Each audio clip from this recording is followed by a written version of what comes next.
Welcome to the Significance of Wealth podcast, where we explore the evolving landscape of wealth management, private investments, and collecting as both a passion and investment strategy. Now here's your host, Tom Ruggie. Today I have with me Dr. Jenny Susser. First of all, Jenny, thank you for being here. Hey, thanks for having me. Yeah. If we could start a little bit with your background, you've got an amazing background. Sure. I usually start with my joke that I'm a licensed clinical psychologist, so I'm a shrink, although I like to call myself a stretch. I like that. Right. That's Yeah. shit. Yeah. And I went into clinical psychology to become a sports psychologist. So that was, a few years ago. And after getting into the sports psychology world I did sport, like exclusively sport, worked with athletes. I worked at hospital for special surgery, so I worked with injured athletes preparing for surgery, recovering from surgery. And then I met someone in the corporate training world and started working in the corporate training world, which I didn't ever really expect. It was kind of one of those detours that you just never see coming, and really loved the work and loved learning from Dr. Jim Lair. And I've just taken that and I put the two together. My philosophy is performance is performance. It doesn't matter whether you're behind a desk, behind the blocks, on a horse. It doesn't matter. So I am obsessed with high performance. I love performance. I loved being a high performer. I was an All-American swimmer and national team member at UCLA in the late 80s. There you go. Now you can do the math. And just really find it such a profound gift, the challenge of performing at a high level under high pressure, and loved helping people prepare for that. Yeah. So you've worked with Olympic athletes, correct? Yes. And of course, you've also worked with Fortune 500 CEOs.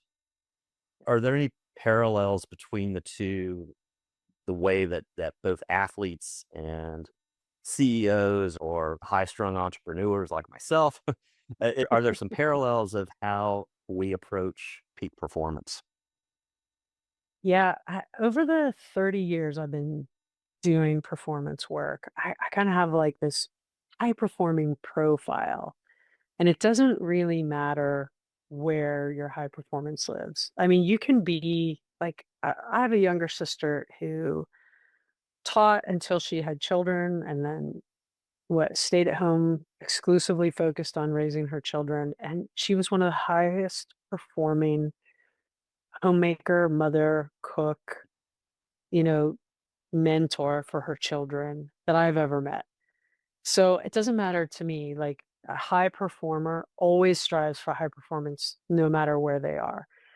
So the similarities are that drive, that insatiable drive, that competitive fire that makes you want to go and do it and work harder and achieve more and try, try this, try that. So I think that once somebody has that flavor, whether they're born with it or they get a taste of it somewhere along their life of competing and performing at a high level, I think that pursuit becomes part of their makeup, their identity, their daily life, and the thing that gives them great fulfillment and satisfaction. So doesn't really matter. A lot of times when I talk to an athlete, or I'll use a lot of the same languaging. I just use different examples. Yeah.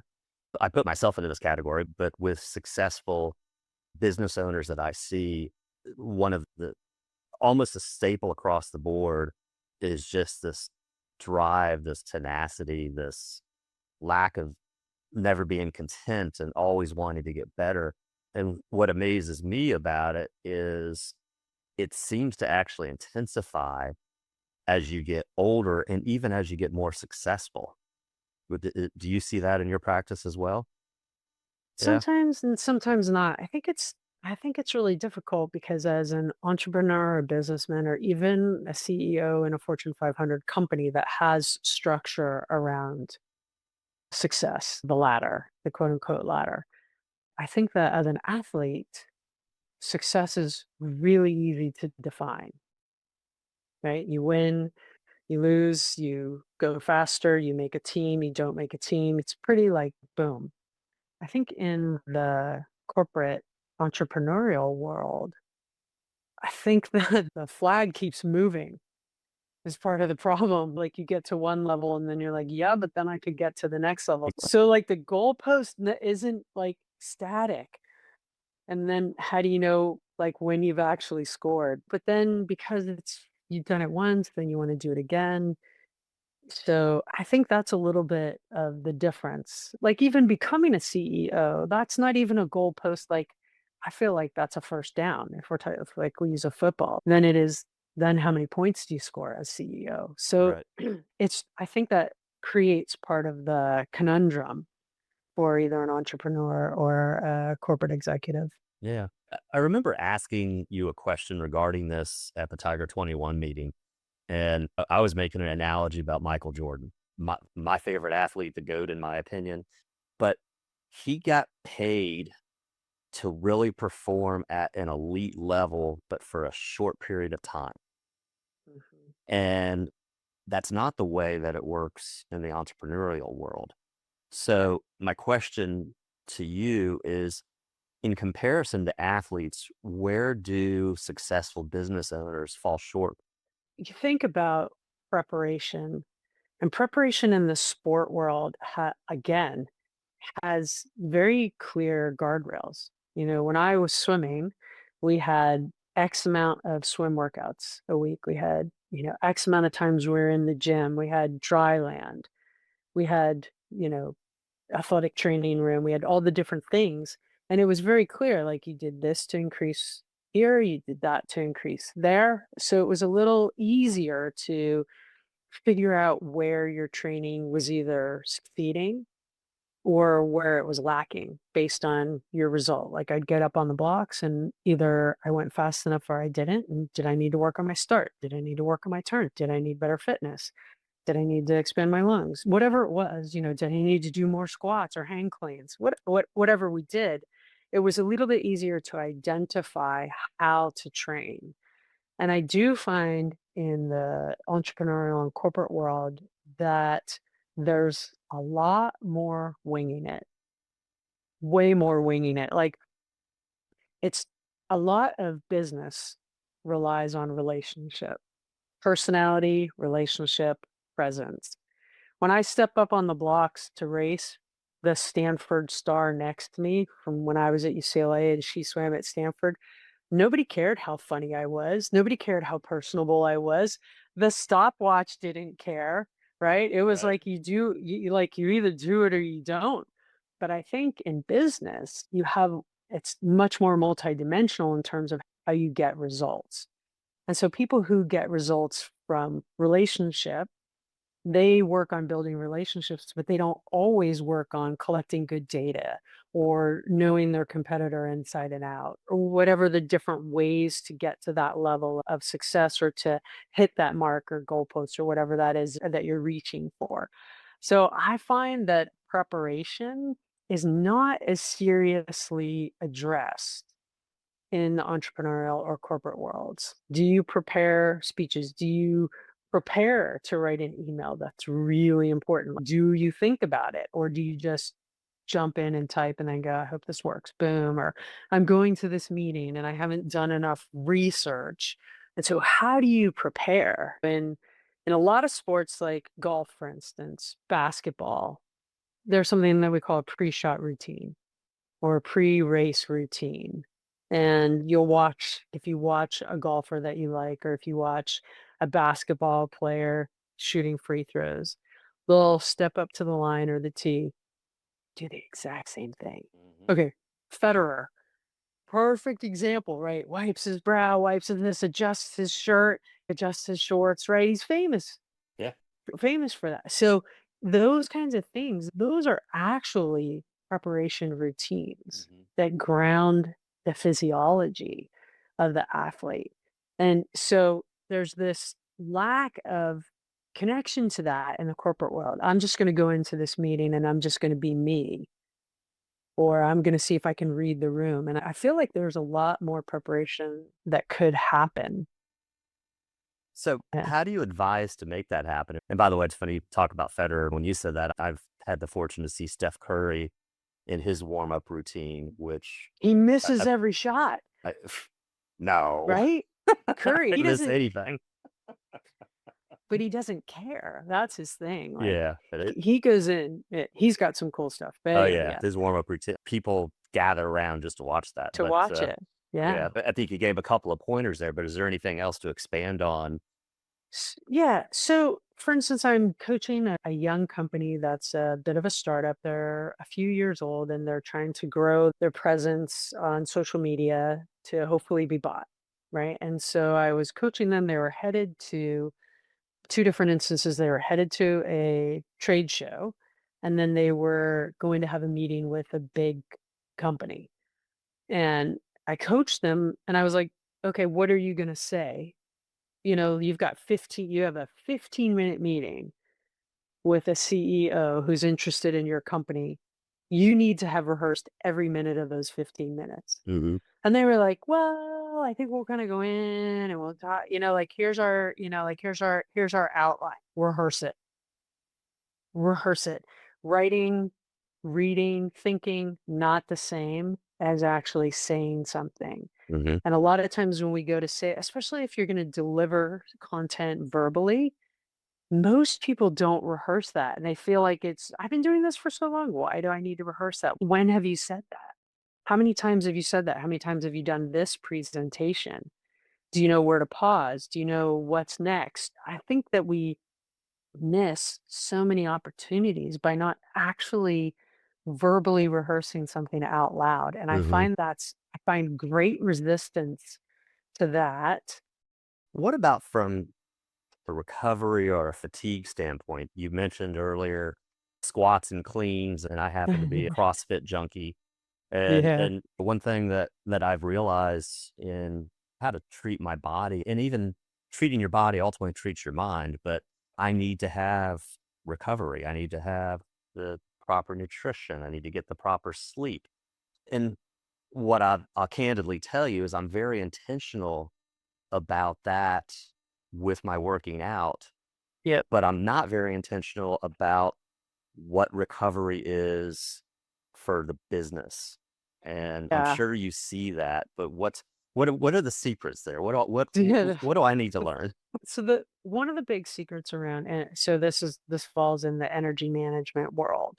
And one of the big secrets is that as we age, our energy changes. It's supposed to, you know, you, uh, my my body can't do what it could do 10 years ago or 20 years ago or God forbid 40 years ago when I was at UCLA, right? Right, It just right. can't do those things. So I have to adjust my mind in terms of expectation for that. That's one of the first things. The problem with the corporate world and the business world or the entrepreneurial world is that it's such a slow boiling pot of water that it's really hard to notice the change and the decline. You become much better at the things that were hard for you when you were first in your business or starting your business or in your company. So you become really good at those things. So true. They cost you less energy, you build on those, but you don't really realize that at that you get better and better at things. So then you just add more and more things. And then you still have that same level of output. You feel like, oh, I'm good at this. I'm good at that. I know how to do this. I know how to do that. But it still takes a lot away from us. And the funny thing about the human body or any body is that we're very resilient. We are able to continue to work at a deficit. Yeah, and we really don't recognize it. One of the greatest examples is when I read a sleep study, some data on sleep and sleep deprivation. And if you get 4 or less hours of sleep in a night, sleep experts say that you will test cognitively as legally drunk. Hmm. So 4 hours, that's it. One night, not consecutive nights. One night, you sleep 4 hours or less, you will test cognitively as legally drunk. Wow. And the funny thing about people who are legally drunk is they're just like a little bit off. They're not necessarily sloshed or totally staggering, slurring. They're just that off, that much off, but you almost don't recognize it. So energy has a cumulative effect in the human body and in your dog's body and in my horse's body. And the way that I say it is you're not exhausted after one night of bad sleep, and you're also not refreshed after one night of good sleep. So we really are looking for what's your pattern like? How much sleep do you get on a regular basis? What's your average number of hours if we're just talking about sleep? Or your average number of steps a week? How much movement do you get? If you're very active, how much rest do you get? How much hydration? Hydration has got to be day to day as well as nutrition. Mhm. You got to restore energy, you got to put back what you spend. And it's so hard because it's not something that most people feel on a daily basis until it's late. Something happens. Yeah. Yeah. So, how do you recommend to monitor that? How do we not become the proverbial frog in a pot of water that is ultimately going to The slow, boil? the slow boil. Yeah, that's a great question. It's pretty individual, but there's kind of like some main things. I think that I call sleep the lowest hanging fruit. And I remember like 10 or 12 years ago learning they were starting to really be able to study sleep and the impact of sleep once we had the advances in technology like functional MRIs and able to do sleep studies tracking brain health. It's the lowest hanging fruit for people to cut. So the first thing that people typically cheat themselves on or forgo is sleep. Mm. If they have a deadline, if they've got too much to do, they don't cut something out of their schedule and continue to sleep. They'll cut their sleep and continue to work. Mhm. So that is often one of the first things that I'll have people start to look at is, okay, do you prioritize sleep? And are you going to sleep perfect every night? God, no. But what are you doing? Like, how do you relate to it? So that's one. The second is do you like the how much do you eat? How frequently do you eat? How well do you eat? How much do you hydrate? How frequently do you hydrate? By the time you're thirsty, you're 4% dehydrated. It takes 20 minutes really for water to be absorbed into the cells once you drink something. Dehydration impacts cognitive functioning. Like it's also incredibly connected. Uh-huh. So it's like the sleep, eat, drink, move, rest. That's like the big five that I'll have people just begin to pay attention to and raise their level of awareness of. Do you move enough? If you move a lot, do you rest enough? If you work a lot, do you drink enough hydrating fluids? Do you eat enough nutrients? Do I eat perfectly? Absolutely not. Chocolate cake, super weakness. French fries, I'm maybe right there even with you on bigger. both. Yeah. Actually, they're probably my two biggest weaknesses. I knew I liked you. But do I eat chocolate cake and French fries every night? Yep. No, Yeah. absolutely not. But if I want them, I have them because it's all about like It's a this balance. balance. Yeah. Yeah. Yeah, absolutely. So to have people begin to think about what are those things? Like it's really easy. Sleep, eat, drink, move, rest. Really easy. Just think about that. One of the things you said just a few minutes ago, you used the term flow, which I've heard other speakers that I think are in your line of business, and that's a constant term that's used. And it's a term that I really enjoy because I know for me, flow means being on. And I know when I'm in a meeting, I know if I'm on or I know if I'm not quite as much on, which frankly, I don't think most people would know the difference, but I do.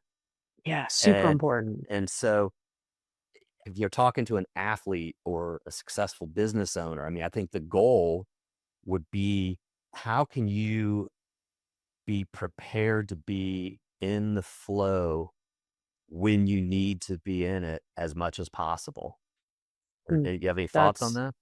Yeah, for sure. So there's a couple of different ways that flow is defined. There's also something called flow state. And flow state is a state that was, I can never say his name correctly, Mikai Csikszentmihalyi. He actually wrote a book called Flow. He was a psychologist and did a lot of study on this high performing state that he coined flow state. If you might even remember back in the early 80s, they called it being in the zone. Yeah. Yeah. But there was no science to it, and it was like this magical moment where you left your body, you weren't present, and yet everything just like I swam however many thousands of races over my career. I had 2 where that were out of body experiences. Mm, Then I swam out of my mind, like faster than I had ever swum, right. ever. But those are not intentionally producible states. Flow state, there is some science to it, and Stephen Kotler has taken the baton, and he has produced probably some of the best research and work on the flow state. There is a whole sequence of events. There's a whole preparatory recipe. There's a different ways to work with your mind, your body, your breath to get into a flow state. I think for someone who wants to create higher performance and better flow without digging into something as training dependent as like flow state, which I highly recommend, but it's just a different animal. So there's a little bit of what gets you there, doing a little bit of data collection, like how do you get into that place where you feel like you're cooking in a meeting? Because it's not happenstance, it's not by accident. There's great intentionality behind it. And there are also consistent common denominators to it. Like when you feel good in a meeting, it's not because it's a full moon or Right. whatever, or you had oatmeal for breakfast. It's a series of things that you did to prepare for it, whether you were preparing intentionally or not. And so getting into that space requires knowing what's gotten you there before and then being able to own it. So one of the terms that I saw that you coined was empty tank syndrome. Have we pretty much already touched on that, or is there more to that? Kind of. It's yeah, so empty tank syndrome is really like human beings are, I hope I can say this, resilient AF, right? Like Mhm. we can run on empty. We just really can. Like I remember when I was a kid, I had a little Honda dirt bike. And if you've ever seen a motorcycle, it has a valve or a generator, it has a fuel valve and it's just like a little wing and it just tips, right? And it says on when the gas tank is on, and then it has a little RES, which stood for the reserve tank. Mm. So when the main tank was empty, you'd just flip it to reserve and you'd have whatever, a Enough quarter of to a get you gallon, enough, wherever you needed to. enough to get, hopefully, to get to a gas station, Right. right? But as humans, we just blow through that. We just blow through our tank, we blow through our reserve tank. We use fake energy like an energy drink or a sugary drink or a caffeine or something like we'll use something to simulate energy, which isn't real. And so the more you use unnatural energy, the more you're depleting your own system. So you're borrowing from Peter to pay Paul, that kind of thing. Are there any other weaknesses that you see? And I'm probably going to talk more about entrepreneurs here than athletes, but Mhm. any other weaknesses that you see from entrepreneurs that are at the top? And I think getting to a certain level, it looks great to everybody else, but there's a cost to being at the top. Sometimes that cost is your energy, your health. Sometimes it's your friendships, relationships. What else do you see that is a big deficiency for successful individuals, regardless of what they're successful in? I think it's really when is enough enough? Like what's A great question. enough? What's the And answer? But that's a great right? question. I mean, and it's so difficult because as a high performer, you love that. You love so many parts of getting to where you get to.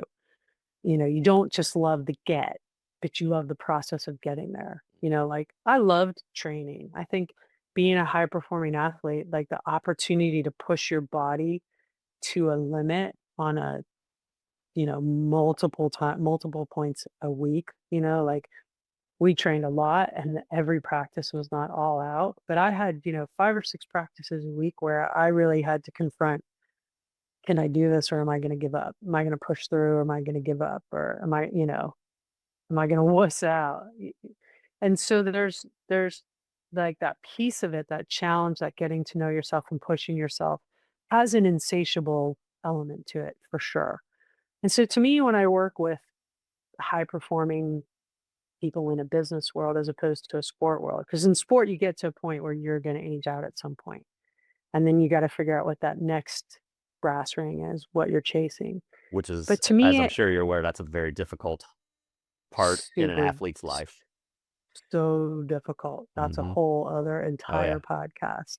But to me, when I start to have them like consider and reflect and question on enough, there's a couple of different ways to think about it. It's not just when is enough, but when do you feel like you have enough to start to change what enough looks like? Like you have enough financial wealth, you have enough reputational wealth, you have enough skill wealth, like your skill set is really high and these things are rather easy and you can do them. And then, your bank account's nice and good and your company's flourishing. And then it's like, how do you then transfer some of that enough?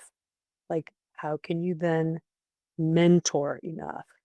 How can you then give enough of it away? I'm not talking necessarily about giving money away, but giving away what giving away the secrets to your journey, which aren't really secrets. They're just things that you discovered and did well. I remember when I was first becoming a I call sports it wisdom. psychologist. Exactly. Yeah. Nobody would tell me anything. This is 30 years ago or 25 years ago, but I would go to the elders in the sport and they're like, I can't tell you what I do. I'd be giving you my secrets, and I'm like, I can't do it the way you do it. So I give it away.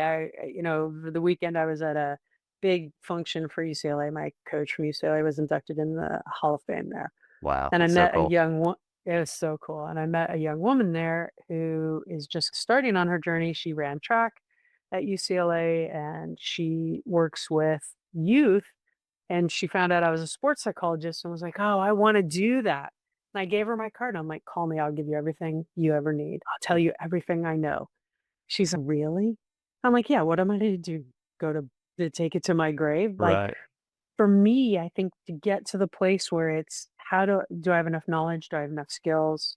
Do I have enough wherewithal? Do I have enough money? Then how do I start to create enough opportunities, enough skills, enough wealth for others? And I think to me that helps offset the need to do it here when you start to feel like, how do I give it away there? Love that. Back to CrossFit. Yeah. So, we're close to the same age, and one of the things, and I think more specifically, perhaps being a male versus a female, but it's taken me a long time to learn that I have to scale back some of what I'm doing. I'm not 20 years old anymore. I'm not 30 years old anymore. And it's difficult when you have that mindset of you always think you can do what you used Do to be able to more. do, or you always think Right. you can do more. Is there a point that somebody, a successful business owner, ought to say, okay, it's time to pump the brakes a little bit here? Yeah. So I think for some of the really high achieving, high performing, high perform mindset, obsessed with performance, you start to fall off. Like, of course, you stop. Like, I know I've been hitting this kind of hard, but one of the things that really gets disrupted when you need to scale back is your sleep. It's really hard to sleep when you are tense. It's really hard to sleep when you're overtired. It's really hard to sleep when you have a lot of things going on in your mind. It's Sleep is something that is quite revealing with regards to a person's overall well-being. So that's one of the things is like, how do you sleep? And it's like a little bit of a sneaky backdoor kind of question. That's one of them. The other thing that really starts to fall apart are your personal relationships. Not your professional relationships they tend to not suffer at the rate of your personal relationships. When you are not sleeping well and when your personal relationships are in the crapper, then you've put your work, your business, your wealth, your whatever it is ahead of those personal things. Mhm. And it's hard because when you have so much success at work, it's very hard to go home to a place where you have slowly boiled into a lack of success Mm. to recover that. So our podcast is called Significance of Wealth. So what I'd like to know is how would you define true wealth from a performance psychology perspective? True wealth from a performance psychology perspective would be like setting some type of target, goal, intended outcome, purpose, mission statement, and figuring out on the path to get there. Do you have the skills? What skills do you have that are going to help you get there? And then being able to acquire new skills. To me, that's really wealthy. Yeah. When you can be like at our age and say, I need a new skill. I need to learn how to manage my energy in my, once I've crossed the halfway mark in my life, how do I figure out how to manage my energy and being able to do that? In our Tiger 21 talk, I started off by looking at something that I call demand versus capacity. And so to me, I feel like true wealth and performance is when demand and capacity are in sync. They're not necessarily equal, but if you have more capacity than your demand is currently requiring of you, then you can go ahead and up the level of demand. And if you have more demand than your capacity can tolerate, you either up your capacity or you decrease your demand. Mm. And to me, like that is where once you get to a certain state in your career, if you create a flow there, then it feels really good. Things feel easier. You don't need to climb every mountain, right? Right. There's that joke that you see on the internet. On the way to the top of Mount Everest, it's scattered with dead bodies. So just calm the heck down. Does that make sense? Actually, that I was going to say that is a fantastic answer.